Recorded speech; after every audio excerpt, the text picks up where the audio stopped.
നിങ്ങളുടെ തലയിൽ താരനുണ്ടോ? എന്നാ ഞാൻ ഒരു കാര്യം പറയാം, ഒരു ക്രീമോ അപ്ലൈ ചെയ്യണ്ട, ഒരു ഫലം കിട്ടാൻ പോണില്ല. എന്റെ അനുഭവമാണ്.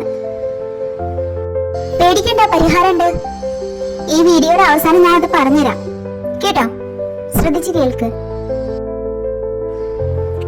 കല്യാണം കഴിഞ്ഞ് 4 വർഷം ആവാൻ പോകുന്നു. ഒരു 2 ദിവസം കൂടി കഴിഞ്ഞാ 4 വർഷമാവും. ഫെബ്രുവരി 25 ആണ് എന്റെ വെഡിങ് ആനിവേഴ്സറി. ഈ 4 വർഷത്തിൽ 3.5 വർഷം സ്കിൻ പ്രോബ്ലം കൊണ്ടാണ് ഞാൻ നടന്നത്.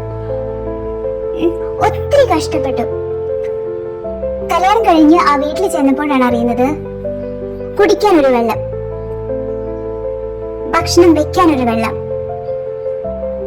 തല കഴുകാനൊരു വെള്ളം, മേല് കഴുകാൻ വേറെ വെള്ളം, പാത്രങ്ങൾ കഴുകാൻ ഒരു വെള്ളം, തുണി കഴുകാൻ വേറെ വെള്ളം, മൊത്തത്തില് വേറെ വെള്ളമാണ്.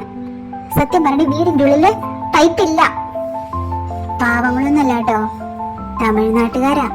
തമിഴ്നാട്ടില് വീട്ടിലെ പൈപ്പ് വെച്ചിട്ടുള്ള ആ പരിപാടിയൊക്കെ സിറ്റിയിലൊക്കെ ഉണ്ടാവുള്ളൂ. ഗ്രാമങ്ങളിൽ അത് കുറവാ. ഗ്രാമങ്ങളിൽ അതങ്ങനെ ഉണ്ടാവില്ല.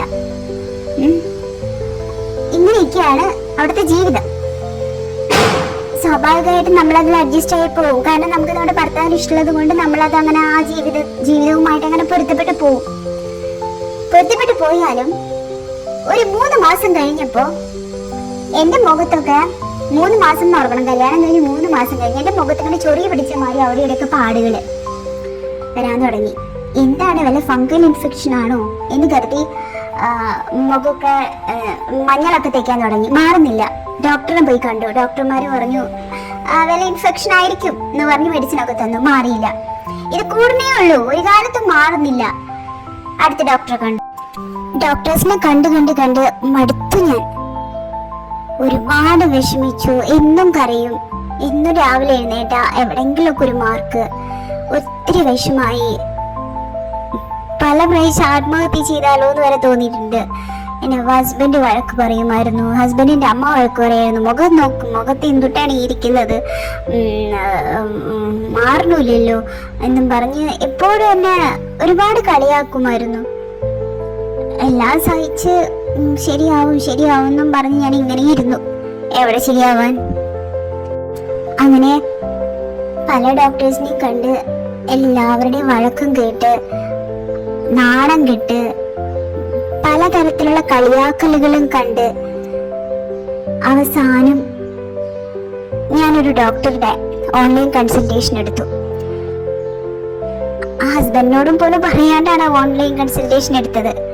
കാരണം പറഞ്ഞിട്ട് കാര്യമില്ല, ഇനി എത്ര ഡോക്ടറെ നീ കാണുക, ഒന്നും മാറാൻ പോണില്ല, പൈസ മാത്രമേ പോവുള്ളൂ എന്ന് പറഞ്ഞ് കളിയാക്കുകയാണല്ലോ. ശരി, നമ്മൾ എടുത്തു നോക്കാം എന്ന് കരുതി ഓൺലൈൻ കൺസൾട്ടേഷൻ എടുത്ത് ഡോക്ടറോട് രഹസ്യമായി സംസാരിക്കണമല്ലോ. അങ്ങനെ സംസാരിച്ചപ്പോൾ, അത് കേരളത്തിലുള്ള ഡോക്ടറാണ് കേട്ടോ. അങ്ങനെ സംസാരിക്കുമ്പോൾ എനിക്കാണെങ്കിൽ ഡോക്ടറോട് സംസാരിക്കുമ്പോൾ ഞാൻ ആരും അറിയാണ്ട് ഒരു റൂമിൽ നിന്നല്ലേ സംസാരിക്കുന്നത്. അപ്പോൾ സംസാരിക്കുമ്പോൾ എനിക്ക് കരച്ചിൽ വരുന്നുണ്ട്. എനിക്ക് എൻ്റെ ഇമോഷൻസിനെ കൺട്രോൾ ചെയ്യാൻ പറ്റുന്നില്ല. അപ്പോൾ ഡോക്ടറിനോട് പറഞ്ഞു, വിഷമിക്കണ്ട, എല്ലാം ശരിയാക്കാം, പറയൂ എന്നൊക്കെ പറഞ്ഞ് ഡോക്ടറിൻ്റെ അടുത്ത് കാര്യങ്ങളൊക്കെ ചോദിച്ചു. ഒരു 3-4 മാസം ഞാൻ പേഷ്യൻ്റായിട്ട് ഡോക്ടറുടെ മരുന്നുകൾ കഴിക്കാൻ തുടങ്ങി. പക്ഷെ ഫലമൊന്നും ഉണ്ടായില്ല. ഒരു 4 മാസം കഴിഞ്ഞപ്പോൾ ഞാൻ ഡോക്ടറോട് ചോദിച്ചു, ഡോക്ടർ മാറോ, മരിക്കാൻ തോന്നുക ഡോക്ടർ, അത്രയധികം വിഷമമുണ്ട് എനിക്ക്. ഡോക്ടറിലായിരുന്നു എല്ലാ പ്രതീക്ഷയും. പക്ഷെ മാറുന്നില്ലല്ലോ ഡോക്ടർ. കാരണം മെഡിസിൻ വരാൻ തുടങ്ങിയപ്പോൾ എന്നോട് ചോദിക്കാൻ തുടങ്ങി, എന്താണിതെന്ന് വീട്ടിൽ നിന്ന് കൊറിയറായിട്ട് മെഡിസിൻ വരിക. അപ്പം ഞാൻ പറഞ്ഞു, ഡോക്ടറുടെ മെഡിസിൻ ഇങ്ങനെ വരുന്നുണ്ട്, അടുത്ത പൈസ എന്ന് പറഞ്ഞിട്ട് എന്നെ അന്നും വഴക്ക് പറയാൻ തുടങ്ങി. അപ്പം ഈ വഴക്കുകളുടെ കൂട്ടത്തിലാണ് ഞാനിങ്ങനെ ഡോക്ടറോട് അങ്ങനെ ചോദിക്കുന്നത്, ഡോക്ടർ ഇത് മാറുമോ എന്നൊക്കെ. അപ്പം ഡോക്ടർ പറഞ്ഞു, സമയമെടുക്കും, തണുന്ന് റിലാക്സ് ആവിടും, ശരിയാവും എന്നൊക്കെ പറഞ്ഞു. എന്നിട്ടും റിലാക്സ് ആയിട്ടൊന്നും ശരിയാവുന്നില്ല. അപ്പം ഡോക്ടറിനോട് ഒരു ദിവസം പറഞ്ഞു, തലയിൽ താരനുണ്ടോ എന്നൊന്ന് നോക്കൂ, ചിലപ്പോൾ താരൻ്റെ ആണെങ്കിലോ ഇതൊക്കെ എന്ന് പറഞ്ഞു. അപ്പം ഞാൻ എൻ്റെ ഹസ്ബൻഡോട് പറഞ്ഞു, എൻ്റെ തലയിൽ താരനുണ്ടോ എന്ന് നോക്കൂ എന്ന് പറഞ്ഞു. കാരണം നമുക്ക് നോക്കാൻ പറ്റില്ലല്ലോ, കാരണം എനിക്ക് താരനുള്ളതായിട്ട് ഒന്നും ഫീൽ ചെയ്തിട്ടില്ല. അപ്പം എൻ്റെ ഹസ്ബൻഡ് എൻ്റെ തലയിൽ നോക്കിയിട്ട് പറഞ്ഞു, ഒന്ന് വെറുതെ ഇങ്ങനെ ഒന്ന് ഓടിച്ചു നോക്കിയിട്ട് പറഞ്ഞു, താരനൊന്നുമില്ല. അങ്ങനെ സിൻസിയർ ആയിട്ടൊന്നും നോക്കിയപ്പോൾ എനിക്ക് തോന്നണില്ല. കാരണം എൻ്റെ ഹസ്ബൻഡിന് ഇൻട്രസ്റ്റ് ഇല്ല. കാരണം എന്ത് ചെയ്തിട്ടും കാര്യമില്ല, അവളുടെ ഒന്നും മാറാനൊന്നും പോകുന്നില്ല എന്നൊരു ചിന്തയായിരുന്നു എൻ്റെ ഹസ്ബൻഡിനും. അറിയല്ലോ. അങ്ങനെയായി. അങ്ങനെ ഞാൻ എൻ്റെ ഹസ്ബൻഡോട് ചോദിച്ചപ്പോൾ ഹസ്ബൻഡ് ഇങ്ങനെ പറഞ്ഞപ്പോൾ എനിക്ക് തോന്നി ഹസ്ബൻഡ് സിൻസിയറായി നോക്കിയ പോലെ എനിക്ക് തോന്നിയില്ല. അതുകൊണ്ട് ഞാൻ എന്ത് ചെയ്തു, രാത്രി എനിക്ക് ഉറക്കമൊന്നും വരുന്നില്ല. ഡോക്ടറും ചോദിക്കുന്ന താരനുണ്ടോയെന്ന്. രാത്രി എനിക്ക് ഉറക്കമൊന്നും വരുന്നില്ല. അപ്പോൾ ഞാൻ തലയിൽ ഒരു സിസർ എടുത്ത് കുറച്ച് മുടി കട്ട് ചെയ്തു. ഫ്രണ്ടിൽ നിന്ന് കുറച്ച് മുടി കട്ട് ചെയ്ത് ബ്ലേഡ് എടുത്ത് മേലെ നിന്ന് ഇങ്ങനെ ചുരണ്ടിക്കളഞ്ഞു. സ്കാൽപ്പിൽ തട്ടാത്ത പോലെ ഇങ്ങനെ ആക്കി കളഞ്ഞിട്ട് നല്ല പോലെ ഇങ്ങനെ എൻ്റെ മുടി മിററൊക്കെ എടുത്ത് വെച്ച് ഞാൻ ലേറ്റ് നൈറ്റ് നല്ല നല്ല വെളിച്ചമുള്ളൊരു ലൈറ്റിൻ്റെ അടുത്ത് പോയിട്ട് ഞാൻ നോക്കിയപ്പോൾ താരൻ്റെ ഇങ്ങനെ പൊട്ടി പിടിച്ചിരിക്കുകയാണ്. ഒരുപാട് മുടി ഇങ്ങനെ വെട്ടിക്കളഞ്ഞിട്ട് വിഷമാക്കിയുണ്ടേ. കാരണം നാളെ ഒരാൾ എണീക്കുമ്പോൾ എല്ലാവരും ചോദിക്കുമല്ലോ എന്നൊക്കെ കരുതിയിട്ട്. സാരില്ല, എനിക്ക് വേണ്ടിയല്ലേ, ഞാൻ തന്നെ അത് ചെയ്യണ്ടേന്ന് കരുതിയിട്ട് ഞാൻ എന്നിട്ട് ഒരുപാട് കരഞ്ഞു. രാത്രി കരഞ്ഞ് അങ്ങനെ ഉറങ്ങി. രാവിലെ എഴുന്നേറ്റിട്ട് ഡോക്ടർക്ക് വാട്സപ്പിൽ മെസ്സേജ് അയച്ചു. കാരണം ഡോക്ടറുടെ ആ ഹോസ്പിറ്റലിൽ നിന്ന് നമുക്ക് ഇങ്ങനെ കോണ്ടാക്ട് ചെയ്യാനുള്ള വാട്സപ്പ് നമ്പറൊക്കെ ഉണ്ട്. അതിലേക്ക് ഇങ്ങനെ പറഞ്ഞു, ഡോക്ടർ എനിക്ക് താരനുണ്ട്. ഞാനിങ്ങനെ നോക്കിയപ്പോൾ ഞാൻ കണ്ടു താരനുണ്ട്. അപ്പോൾ ഡോക്ടർ എനിക്ക് ഓയിൽ എഴുതി തന്നു. ഓയിൽ എനിക്ക് കൊറിയറായിട്ട് വന്നു. വീണ്ടും അത് ഒരു മാസം ഉപയോഗിച്ചു. ഒരു മാറ്റമില്ല. വീണ്ടും കരച്ചിലെന്നെ, വിഷമവും തന്നെ. അപ്പോൾ എൻ്റെ അടുത്ത് ഡോക്ടർ പറഞ്ഞു, സെറ്റാഫിലിൻ്റെ മോയ്സ്ചറൈസറും പിന്നെ സൺസ്ക്രീനും ഒന്ന് ഉപയോഗിച്ച് നോക്കൂ, ചിലപ്പോൾ മാറുമായിരിക്കുന്നു. അപ്പം എനിക്ക് തോന്നി, ഈ ഡോക്ടർ എന്ത് ഇങ്ങനെ പറയുന്നേ? എൻ്റെ താരൻ മാറിയിട്ടില്ലല്ലോ, താരൻ ഇനിയും തലയിലിരിക്കുന്നുണ്ട്. ഡോക്ടർ മോയ്സ്ചറൈസറും സൺസ്ക്രീനും ഉപയോഗിക്കാൻ പറയുന്നു. പക്ഷെ ഡോക്ടർ ആദ്യമായിട്ടാണ് ഒരു വാക്ക് പറയുന്നത്, ഒരു പ്രോഡക്റ്റിൻ്റെ നെയിം. എന്തായാലും അങ്ങനെ ഒരു പ്രോഡക്റ്റ് ഡോക്ടർ പറഞ്ഞത് കൊണ്ട് എനിക്ക് സന്തോഷമായി. അപ്പം ഞാൻ എന്ത് ചെയ്തു, ആ പ്രോഡക്റ്റ് വാങ്ങി മുഖത്ത് തേക്കാൻ തുടങ്ങി. ഒരു മാറ്റവും ഞാൻ കണ്ടില്ല. മുഖം പഴയത് മാതിരി തന്നെ ഇരുന്നത്. അപ്പം എനിക്ക് മനസ്സിലായി തലയിൽ താരനുണ്ട്, അത് മാറാതെ ഒരിക്കലും എൻ്റെ മുഖത്തുള്ളത് മാറില്ല എന്ന്. തലയിലെ താരം മാത്രമല്ല, വേറെ എന്തൊക്കെയോ പ്രശ്നങ്ങൾ എനിക്കുണ്ടെന്നാണ് ഞാൻ വിചാരിച്ചിരുന്നത്. പക്ഷെ തലയിലെ താരനെ കുറിച്ച് ഡോക്ടർ പറഞ്ഞതുകൊണ്ട് താരൻ്റെ ട്രീറ്റ്മെൻറ്റ് ഡോക്ടർ തന്ന മരുന്നും ഫലിക്കുന്നില്ല. അങ്ങനെ ഇരിക്കുമ്പോഴാണ് വീണാസ് ഇന്നർ ചൈൽഡ് എന്ന് പറഞ്ഞിട്ടുള്ള ഒരു യൂട്യൂബ് ചാനലിൽ താരൻ പോവാനുള്ള ഒരു ഷാമ്പൂവിനെ പറ്റി വീണ മാം പറയുന്നത് ഞാൻ കേട്ടത്. സ്കാൽപ്പ് പ്ലസ് എന്ന് പറയുന്ന ഷാമ്പൂ. മനസ്സ് എനിക്കറിഞ്ഞൂടോ, ഭയങ്കര സന്തോഷമായി. ഡോക്ടർ എൻ്റെ പ്രശ്നങ്ങൾ ഡോക്ടറോട് പറയുന്നത് പോലെ, മുഖത്തൊക്കെ ഇങ്ങനെ പ്രശ്നങ്ങൾ വരും, തലയിലെ പ്രശ്നങ്ങൾ അത് മുഖത്തിലേക്ക് വരും, താരൻ്റെ പ്രശ്നങ്ങളുണ്ടെങ്കിൽ അപ്പോൾ ഈ ഷാമ്പു ഉപയോഗിച്ച് കുറച്ച് നാളുള്ളത് മാറും. അതിനുശേഷം നിങ്ങളുടെ സ്കിന്ന് കെയർ എടുക്കാൻ തുടങ്ങിയാൽ മതി എന്നൊക്കെ പറഞ്ഞ് ആ വീണ മാം പറയണത് സത്യം പറയാലോ ഞാൻ ഒത്തിരി സന്തോഷിച്ചു. എനിക്ക് എന്തെങ്കിലും ഒരു പിടിവള്ളി കിട്ടിയല്ലോ. ആ വീഡിയോ പോസ്റ്റ് ചെയ്തിട്ട് വേഗം പോയി സ്കാൽപ്പ് പ്ലസിൻ്റെ കാര്യങ്ങളൊക്കെ ഗൂഗിളിൽ സെർച്ച് ചെയ്ത് നോക്കിയപ്പോൾ നല്ല കാര്യങ്ങളാണ്. വളരെ നല്ല ഒരു റിവ്യൂ ആണ് ഞാൻ പലയിടത്തും കണ്ടത്. അങ്ങനെ തന്നെ ഞാൻ ഫ്ലിപ്കാർട്ടിൽ കയറി സ്കാൽപ്പ് പ്ലസ് സെർച്ച് ചെയ്തു. അവിടെ ഔട്ട് ഓഫ് സ്റ്റോക്ക് എന്നാണ് കണ്ടത്. അത് കഴിഞ്ഞ് ഞാൻ ക്ലിനിക്കലി എന്ന് പറയുന്ന ഒരു സൈറ്റിൽ കയറി ഞാൻ സ്കാൽപ്പ് പ്ലസ് ആ സ്പോട്ടിൽ തന്നെ ഓർഡർ ചെയ്തു. പൈസയൊക്കെ പിന്നെ ഓർഡർ ചെയ്യണം, വരട്ടെ, അതിനുള്ളിലൊക്കെ നമുക്ക് എന്താന്ന് വെച്ചാൽ ചെയ്യാമെന്ന് കരുതി ഞാനത് ഓർഡർ ചെയ്ത് ആദ്യം ഒരു 75 ml ബോട്ടിലാണ് ഓർഡർ ചെയ്തത്. കാരണം അതായിരുന്നു ചെറിയ ബോട്ടിലായിട്ട് ഞാൻ അതിൽ കണ്ടത്. അത് ഓർഡർ ചെയ്തു. ആ ഷാമ്പു വന്നു, കയ്യിൽ കിട്ടിയ അപ്പം തന്നെ ഞാൻ തല കഴുകി. കയ്യിൽ കിട്ടിയത് എനിക്ക് തോന്നുന്നത് ഒരു ഈവനിങ് ടൈമാണ് കിട്ടിയത്. ഞാൻ ഓൾറെഡി കുളിച്ചിട്ടിരിക്കുകയാണ്. എന്നാലും അപ്പം തന്നെ ഞാൻ തല കഴുകി റിസൾട്ട് അപ്പം തന്നെ വരില്ലല്ലോ, വെയിറ്റ് ചെയ്തു. അടുത്ത ദിവസം അത് വെച്ച് തല കഴുകി. ഡൈല്യൂട്ട് ചെയ്തിട്ട് തല കഴുകുന്നത് കേട്ടോ. അങ്ങനെ ഒരാഴ്ച തല കഴുകി കഴിഞ്ഞപ്പോഴില്ലേ എൻ്റെ മുഖത്തൊന്നും ഈ മാർക്സ് ഒന്നും വരുന്നില്ല. ഒരു ചൊറിച്ചിലൊക്കെ നിന്നു. ചൊറിച്ചിലൊന്നും ഇല്ല എനിക്ക്. തലയും ചൊറിയുന്നില്ല, മുഖവും ചൊറിയുന്നില്ല. ഭയങ്കര സന്തോഷം. അത് കഴിഞ്ഞ് വീണ്ടും അങ്ങനെ ഒരു മാസത്തോളം ഞാൻ സ്കാൽപ്പ് പ്ലസ് ഉപയോഗിച്ചു. ഒന്നും വരുന്നില്ല. അതായത് മുഖം പിഗ്മെന്റഡ് ആണ്. എൻ്റെ മറ്റു ശരീരഭാഗങ്ങളെ മാറിയല്ല എൻ്റെ മുഖത്ത് കളറുള്ളത്. എന്നാലും മുഖം ക്ലിയർ ആണ്. മറ്റു വന്നു പോയ മാർക്കുകൾ ഉണ്ട് എന്നല്ലാതെ മുഖത്ത് എനിക്ക് വേറെ പുതിയതായിട്ടൊന്നും വന്നില്ല. ചൊറിച്ചിലും ഇല്ല.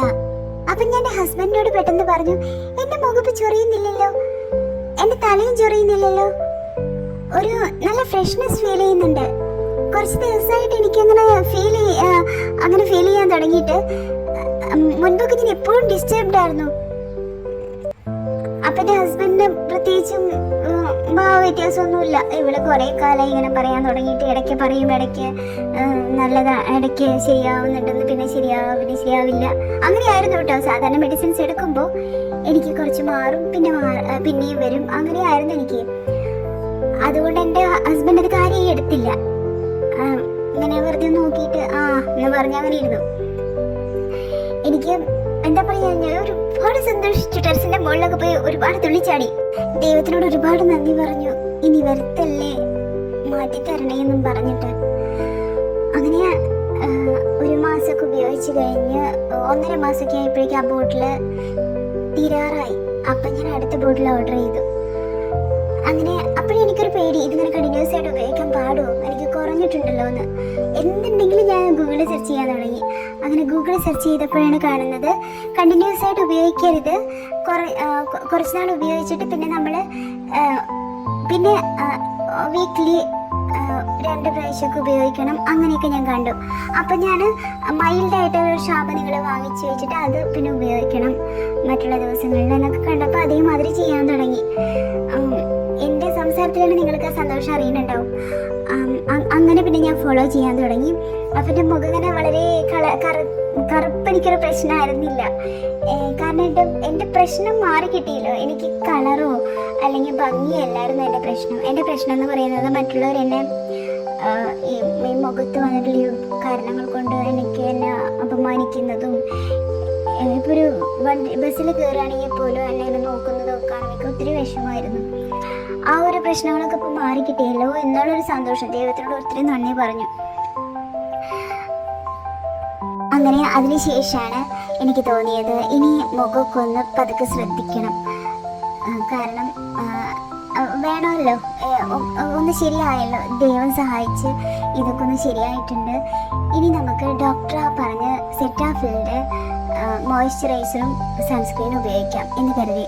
പക്ഷെ മുഖം കഴുകാൻ എന്തെങ്കിലും വേണമല്ലോ, അതിന് സെറ്റാഫിലിൻ്റെ തന്നെ പ്രോഡക്റ്റ് ഉണ്ടാവും എന്ന് കരുതി ഞാൻ സെറ്റാഫിലിൻ്റെ പ്രോഡക്റ്റ് സെർച്ച് ചെയ്ത് നോക്കിയപ്പോൾ സെറ്റാഫിലിൻ്റെ ക്ലെൻസർ കണ്ടു, ഫേസ് വാഷ് കണ്ടു.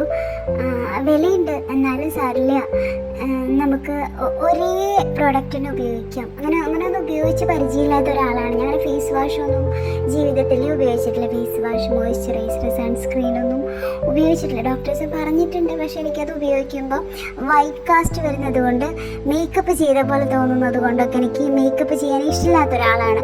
അതുകൊണ്ട് ഞാനങ്ങനെ വെറുതെ ഒന്ന് പേരിനങ്ങനെ വീടിൻ്റെ ഉള്ളിലിരിക്കുമ്പോൾ പൊത്തി വയ്ക്കും എന്നല്ലാതെ വെളിയിലേക്ക് ഒന്ന് വെറുതെ ആരെങ്കിലും ഒന്ന് വിളിച്ചാൽ മതി, മോളേന്നൊന്ന് വിളിച്ച് ആരെങ്കിലും കാണുന്ന ഒരവസ്ഥയിലേക്ക് വന്നു വേഗം പോയി മുഖം കഴിയൊക്കെ വെള്ളം നനച്ച്, കർച്ചീഫിൽ വെള്ളമൊക്കെ നനച്ച് അല്ലെങ്കിൽ തോർത്തിൽ വെള്ളമൊക്കെ നനച്ച് മുഖമൊക്കെ തുടച്ചെടുക്കും. അത് എന്നിട്ട് ഒടിച്ചില്ല എന്താണെന്ന് ചോദിക്കും. അത്രയേ ഉള്ളൂ. അത്രയും പോലെ എനിക്ക് ഇഷ്ടമല്ലായിരുന്നു സൺസ്ക്രീൻ അപ്ലൈ ചെയ്യാൻ. അപ്പോൾ ഇനി അങ്ങനെ പറ്റില്ലല്ലോ, നമുക്ക് നോക്കാമെന്ന് കരുതി ഞാൻ ക്ലെൻസർ ഓർഡർ ചെയ്തു. അത് വന്നതിന് ശേഷം മുഖം സെറ്റാഫിലിൻ്റെ ക്ലെൻസർ വെച്ച് കഴുകി, പിന്നെ മോയ്സ്ചറൈസർ ഇട്ട്, പിന്നെ സൺസ്ക്രീനും അപ്ലൈ ചെയ്ത്, പിന്നെ വേറെ ഒന്നും ചെയ്യില്ല. അത്രേ ഉള്ളൂ. അത് മാത്രം അപ്ലൈ ചെയ്ത് ഞാൻ എൻ്റെ ജോലിക്ക് പോകാൻ തുടങ്ങി. ഒരുപാട് സന്തോഷത്തോടെയായിരുന്നു പിന്നീട് ഞാൻ ജോലിക്ക് പോകാൻ തുടങ്ങി. കാരണം നല്ല സോഫ്റ്റ് ആയിട്ട് എൻ്റെ സ്കിന്നൊക്കെ എനിക്ക് ഫീൽ ചെയ്യാൻ തുടങ്ങി. അതെന്നെ വലിയ കാര്യമല്ലേ, ഇത്രയും സ്ട്രഗിൾ ചെയ്ത് വന്നെനിക്ക്. ജോലി സ്ഥലത്ത് എത്തുമ്പോൾ എല്ലാവരും ചോദിക്കും, പൗഡറൊന്നും ഇട്ടില്ലേ, മുഖത്ത് വെളിച്ചെണ്ണയൊക്കെ വാരിതേച്ച് വന്നിട്ടുണ്ടല്ലോ എന്ന്. എന്നാൽ ഞാൻ ഒന്നും മിണ്ടില്ല, ചിരിക്കുകയുള്ളൂ. കാരണം മോയ്സ്ചറൈസർ ഇട്ട് കഴിയുമ്പോൾ, മോയ്സ്ചറൈസറും സൺസ്ക്രീൻ ഇട്ട് കഴിയുമ്പോൾ മുഖം ഇങ്ങനെ നനഞ്ഞ കോഴിയെ മാതിരി ഇരിക്കും എന്നുള്ളത് പിന്നീട് എനിക്ക് മനസ്സിലായത്. ഞാൻ ആദ്യം വിചാരിച്ചത് നല്ല നീറ്റായിട്ടിരിക്കുന്നുണ്ടാവും എന്നാണ്. എല്ലാവരും ചോദിക്കാൻ തുടങ്ങിയപ്പോഴാണ് ഞാൻ ശ്രദ്ധിക്കാൻ തുടങ്ങി. അതെ, ഇങ്ങനെ വെളിച്ചെണ്ണ തേച്ച് പിടിപ്പിച്ച മതി, എന്നാലും കുഴപ്പമില്ല. അതിന് എന്താ പ്രശ്നം? മറ്റ് പ്രശ്നങ്ങളൊന്നും ഇല്ലല്ലോ, സ്കിന്നിനുള്ള പ്രോബ്ലംസ് ഒക്കെ മാറിയില്ലേ? മുഖത്ത് പൗഡർ ഇട്ടില്ലെങ്കിൽ ഇപ്പം എന്താ എന്നൊക്കെ കരുതി. കാരണം പൗഡർ, എന്ത് പൗഡർ ഉപയോഗിക്കുന്ന എനിക്കറിയില്ലായിരുന്നു. കാരണം കയ്യിൽ പൗഡർ ഉണ്ട്, എന്തൊക്കെയാ പൗഡർ എൻ്റെ ഹസ്ബൻഡ് ഉപയോഗിക്കുന്നുണ്ട്. പക്ഷെ ഞാൻ അതൊന്നും തൊടില്ല. കാരണം അതൊക്കെ ഉപയോഗിച്ചിട്ട് ഞാൻ മുൻപ് തന്നെ പൗഡർ ഉപയോഗിക്കാത്ത ആളാണ്. എനിക്കങ്ങനെ പൗഡർ ഉപയോഗിക്കാനൊന്നും ഇഷ്ടമില്ല. കാരണം എൻ്റെ മുഖം ഓൾറെഡി ഡ്രൈ സ്കിന്നാണ്. കുളിച്ച് കഴിയുമ്പോൾ തന്നെ എൻ്റെ മുഖത്ത് പൗഡർ ഇട്ട മാതിരി ഭയങ്കര ഒരു വൈറ്റ് ഒരുമാതിരി വരും. അപ്പോൾ അതിലേക്ക് ഞാൻ കുറച്ച് വെളിച്ചെണ്ണ എടുത്തിട്ട് അതിൽ കുറച്ച് വെള്ളം എടുത്ത് അങ്ങനെ അത് നല്ലോണം കയ്യിലിങ്ങനെ തേച്ച് പിടിപ്പിച്ചിട്ടൊക്കെയാണ് മുഖത്ത് തേക്കുക. അങ്ങനെ ആ ഒരു ഡ്രൈനെസ് മാറ്റുക എന്നല്ലാതെ പൗഡർ തേക്കുമായിരുന്നില്ല. കാരണം പൗഡർ തേച്ച് ഞാൻ ഭയങ്കര വെളുത്തിരിക്കണ പോലെ എനിക്ക് തോന്നുമായിരുന്നു. അങ്ങനെയുള്ള ഒരു ശീലം ഉള്ളത് കൊണ്ട് എനിക്ക് മുൻപ് അങ്ങനെ പൗഡർ ഉപയോഗിച്ചിട്ടുള്ള ശീലമില്ല. ഇപ്പോൾ എനിക്ക് തീർച്ചയായിട്ടും ഉണ്ടാവില്ല. കാരണം ഞാൻ വളരെ ശ്രദ്ധിച്ചാണല്ലോ എല്ലാം ചെയ്യുന്നത്. അങ്ങനെ ഒത്തിരി സന്തോഷമായി. അങ്ങനെ ഇപ്പോൾ ഇത് ഉപയോഗിക്കാൻ തുടങ്ങിയപ്പോൾ ഒരു 2 മാസത്തോളമായി. ഇപ്പോൾ ഞാൻ സെറ്റാഫിലിൻ്റെ മോയ്സ്ചറൈസറും സൺസ്ക്രീനും ക്ലെൻസർ ഉപയോഗിച്ച് മുഖം കഴുകിയിട്ട് ഉപയോഗിക്കാൻ തുടങ്ങിയിട്ട് വളരെ ഹാപ്പിയാണ്. നിങ്ങളും പ്രശ്നങ്ങളിലാണെങ്കിൽ, ഇങ്ങനെ സ്കിൻ പ്രോബ്ലങ്ങളിൽ അകപ്പെട്ട് കിടക്കുകയാണെങ്കിൽ സെറ്റാഫിലിൻ്റെ പ്രോഡക്റ്റ് ഉപയോഗിക്കാൻ തുടങ്ങുക. അത് ഫ്രാഗ്രൻസ് ഫ്രീ ആണ്, ഒരു തരത്തിലുള്ള സ്മെല്ലും അതിനില്ല. ക്ലെൻസർ ഉപയോഗിച്ച് മുഖം കഴുകുക. ക്ലെൻസർ വളരെ സോഫ്റ്റ് ആണ്. വളരെ സോഫ്റ്റ് എന്ന് പറഞ്ഞാൽ വളരെ സോഫ്റ്റ് ആയിട്ടുള്ള ഒരു കാര്യമാണ് ക്ലെൻസർ. അങ്ങനെ ഞാൻ ആദ്യമായിട്ടാണ് ഇങ്ങനെ ഒരു ഫീൽ എനിക്കുണ്ടാവുന്നത്. മുഖത്ത് കഴുകാൻ തുടങ്ങിയപ്പോൾ ഞാൻ സ്പോഞ്ചൊക്കെ അതിനേക്കാളും സോഫ്റ്റ്നെസ് കുറവാണ് സ്പോഞ്ചിനല്ല, അങ്ങനെ പറയാം. വളരെ സോഫ്റ്റായിട്ട് മുഖം കഴുകി പിന്നെ മോയ്സ്ചറൈസർ അപ്ലൈ ചെയ്ത് ഇതൊക്കെ കഴിയുമ്പോൾ നമുക്ക് ഒരു നല്ലൊരു ഫീൽ ഗുഡ്. അതായത് നമുക്കൊരിക്കലും ആ ഒരു സ്മെല്ല് കൊണ്ട് കഷ്ടപ്പെടേണ്ട ആവശ്യമുണ്ടാവില്ല. കാരണം നമുക്ക് സ്മെല്ലില്ല ഇതിന്. അങ്ങനെ ഒരു പ്രോഡക്റ്റ് നമ്മൾ ഉപയോഗിക്കുന്നത് ആർക്കും അറിയാൻ പറ്റില്ല, സ്മെല്ലേ ഇല്ല. അങ്ങനെ ഞാനിത് ഉപയോഗിച്ചു, വളരെ ഹാപ്പി ആയിട്ടിരിക്കുന്നു. എല്ലാത്തിനും ദൈവത്തിന് നന്ദി. നിങ്ങളൊട്ടും വിഷമിക്കേണ്ട. പ്രോഡക്റ്റ് ഏതൊക്കെയാണെന്ന് ഞാനിവിടെ ഓൾറെഡി കൊടുത്തിട്ടുണ്ട്. അത് നിങ്ങൾ സെർച്ച് ചെയ്ത് നോക്കിയാൽ നിങ്ങൾക്ക് ഇത് ആവശ്യമുണ്ടെന്ന് വെച്ചിട്ടുണ്ടെങ്കിൽ ഉപയോഗിക്കണം. നിങ്ങൾ പ്രശ്നത്തിലാണെങ്കിൽ ഇതൊക്കെ ഉപയോഗിക്കണം, എല്ലാം ശരിയാവും. ഡോക്ടേഴ്സിനെ നമ്മൾ വിശ്വസിച്ച് കാണാൻ പോകും. നല്ല ഡോക്ടേഴ്സ് ആയിരിക്കും, പക്ഷെ അവരുടെ ഹോസ്പിറ്റലിൽ ലാഭം ഉണ്ടാക്കി കൊടുക്കുന്നത് അവരാണല്ലോ. ചില സിനിമകളിൽ ഞാൻ കണ്ടിട്ടുണ്ട്, പേഷ്യൻ്റ് വന്നു കഴിഞ്ഞ് പേഷ്യൻറ്റിനെ പെട്ടെന്ന് തന്നെ പറഞ്ഞു വിടുമ്പോൾ വേറെ അല്ല സീനിയർ ആയിട്ടുള്ള ഓഫീസർ വന്നിട്ട് അല്ല ആ ഹോസ്പിറ്റലിലെ ഡോക്ടറിനെ വന്നിട്ട് അവരെ കൊണ്ട് ഈ ടെസ്റ്റുകളൊക്കെ ഒന്ന് എടുപ്പിക്കാറുന്നില്ലേ എന്നൊക്കെ ചോദിക്കുന്ന ചില സിനിമകളിലോ ചില മൂവി ക്ലിപ്സിലൊക്കെ ഞാൻ കണ്ടിട്ടുണ്ട്. എന്തുകൊണ്ട് എടുപ്പിച്ചില്ല? അങ്ങനെയൊക്കെ എടുപ്പിച്ചാലല്ലേ നമ്മൾ ഹോസ്പിറ്റലിന് ലാഭം ഉണ്ടാവുള്ളൂ. ശരിയാണ്. പക്ഷേ ഉടഞ്ഞ മനസ്സോടെയും തകർന്ന ഹൃദയത്തോടെയൊക്കെ നമ്മൾ വരുന്നത് അവർക്ക് മനസ്സിലാവുന്നില്ലല്ലോ. എന്തായാലും ചില നല്ല മനുഷ്യർ അവരുടെ സ്വാർത്ഥ ലാഭങ്ങളെ പറ്റി ചിന്തിക്കാതെ ഇങ്ങനെ നമ്മൾക്ക് ചില കാര്യങ്ങൾ പറഞ്ഞു തരുമ്പോൾ ഞാൻ കണ്ടിട്ടുണ്ട്. ഇങ്ങനെ മുഖത്ത് പ്രശ്നങ്ങളൊക്കെ വന്നിട്ടും മാറാതെയും ചിലവരൊക്കെ പലരും ആത്മഹത്യയുടെ ഒക്കെ ചിലർ ആത്മഹത്യ തന്നെ ചെയ്തിട്ടുണ്ടാവും. രോഗങ്ങൾ മാറാതെ വേദനപ്പെട്ട് കഷ്ടപ്പെട്ട്. അതുകൊണ്ട് നമുക്ക് കുടുംബത്തിലും പല പ്രശ്നങ്ങൾ ഉണ്ടാവില്ലേ. എന്തായാലും ആ മാഡത്തിനോട് എനിക്ക് നേരിട്ട് കാണണം എന്നൊക്കെ എനിക്ക് ആഗ്രഹമുണ്ട്. പക്ഷെ അപ്പോയിൻമെന്റ് എടുക്കണം, അങ്ങനെയൊക്കെ ആ മാഡത്തിനെ കാണാൻ പറ്റുള്ളൂ. ഒരുപാട് നന്ദി വീണ മാം. നിങ്ങളുടെ കാരണം കൊണ്ടാണ് എൻ്റെ ഈ പ്രശ്നം മാറിയത്. പക്ഷെ അതോടുകൂടി തന്നെ ആ ഡോക്ടറിനോട് ഞാൻ നന്ദി പറയുന്നുണ്ട്. ആ ഡോക്ടർ സെറ്റാഫിൽ എന്നുള്ളൊരു കാര്യം എനിക്ക് ഇൻട്രൊഡ്യൂസ് ചെയ്ത് തന്നു. അതും അപ്പം ഒന്ന് മനസ്സോടെ പറഞ്ഞ പോലെ എനിക്ക് തോന്നിയതെന്ന് തന്നെ ആ ഡോക്ടറും പറഞ്ഞു തന്നില്ലേ. ആ ഡോക്ടറിനും നന്ദി. സ്വാർത്ഥതയില്ലാതെ സ്വാർത്ഥ ലാഭങ്ങളെ പറ്റി ചിന്തിക്കാതെ മനസ്സ് തുറന്ന് മറ്റുള്ളവർക്ക് ഉപകാരം ചെയ്യുന്നവർക്ക് ദൈവം എന്നും തുണയായിരിക്കട്ടെ അല്ലേ.